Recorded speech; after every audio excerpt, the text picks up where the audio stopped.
Mind Expander TV.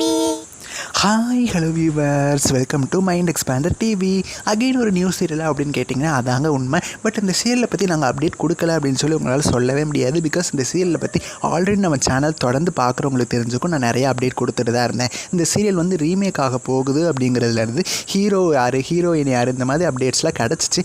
லாஸ்ட்டாக பார்த்திங்கன்னா heroine update வரைக்கும் நான் கொடுத்துருந்தேன். இந்த டைம் பார்த்திங்கன்னா சீரியலோட டைட்டில் என்ன, இதில் ஹீரோவை யார் நடிக்கிறா அப்படிங்கிறத கொண்டு நிறைய டீட்டெயில்ஸ் வந்து கிடச்சிருக்கு. ஸோ இது எல்லாத்தையும் உங்க கூட ஷேர் பண்ண போகிறேன். ஸோ இந்த வீடியோவை ஸ்கிப் பண்ணாமல் ஃபுல்லாக பாருங்கள். இப்போ வாங்க வீடியோக்குள்ளே போகலாம். இந்த சீரியலை பற்றி சொல்லணும் அப்படின்னா ஆல்ரெடி நிறைய சொல்லியாச்சுங்க. சின்னி அப்படிங்கிற சீரியலோட ரீமேக் தான் கொண்டு வர போகிறாங்க.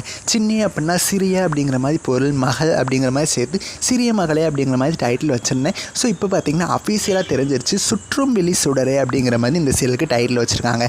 டைட்டிலே பார்த்திங்கன்னா ரொம்பவுமே நல்லா இருந்துச்சு. பட் இந்த சீரியல் பார்த்திங்கன்னா ஒரு தாயோட பாச போராட்டம் அப்படிங்கிற மாதிரி தான். பிகாஸ் ஒரு அம்மா பொண்ணு இவங்க ரெண்டு பேருக்கும் நடுவில் இருக்கிற ஸ்டோரி தான் இந்த சீரியலோட மேக்ஸிமம் ஸ்டார்டிங் ஸ்டோரியாக இருக்கும். இப்போ ஒரிஜினல் லாங்குவேஜில் பார்த்திங்கன்னா சின்னி சீசன் 2 மாதிரி கொண்டு போயிட்டாங்க. அந்த குட்டி பொண்ணு வளர்ந்து அவங்க ஹீரோயின் மாதிரி ஆகிற மாதிரி. ஸோ அந்த மாதிரி சீரியலில் வந்து கொண்டு போயிட்டாங்க. பட் தமிழில் இப்போ தான் ரீமேக் பண்ணுறாங்க அப்படிங்கிறதுனால அந்த அம்மா கேரக்டருக்கு வினுசா நடிக்கிறாங்க.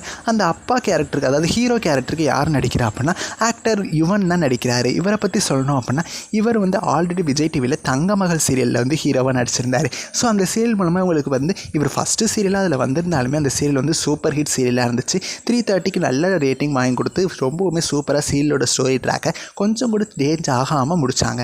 ஸோ அந்த சீரியல் முடிஞ்சதுக்கப்புறமா இவரோட என்ட்ரி இந்த சீரியலில் வரப்போகுது. சுற்றும் வெளி சுடரே அப்படிங்கிற டைட்டிலில் இவங்க ரெண்டு பேர் பேரில் கூடிய சீக்கிரம் இந்த சீரியல் வரப்போகுது. கண்டிப்பாக எனக்கு தெரிஞ்ச இந்த சீரியல் நான் ப்ரைம் டைமில் வரதுக்கு தான் ஹை சான்சஸ் இருக்குது. பிகாஸ் ப்ரைம் டைமில் ஸ்லாட்டே இல்லை, நம்ம எல்லாருக்குமே தெரியும். சரி, ஓகே, நான் ப்ரைம் டைமில் இந்த சீரியல் எந்த ஸ்லாட்டில் வந்தால் நல்லாயிருக்கும் அப்படின்னு சொல்லி உங்களோட கருத்துக்களை எனக்கு மறக்காமல் கமெண்ட் பண்ணுங்கள். நீங்கள் இந்த சீரியலுக்காக எவ்வளோ வெயிட் பண்ணுறீங்கன்னு சொல்லுங்கள். நெக்ஸ்ட் ஒரு இன்ட்ரெஸ்டிங்கான வீடியோவில் நான் வந்து உங்களை மீட் பண்ணுறேன். தேங்க்ஸ் ஃபார் வாட்சிங்.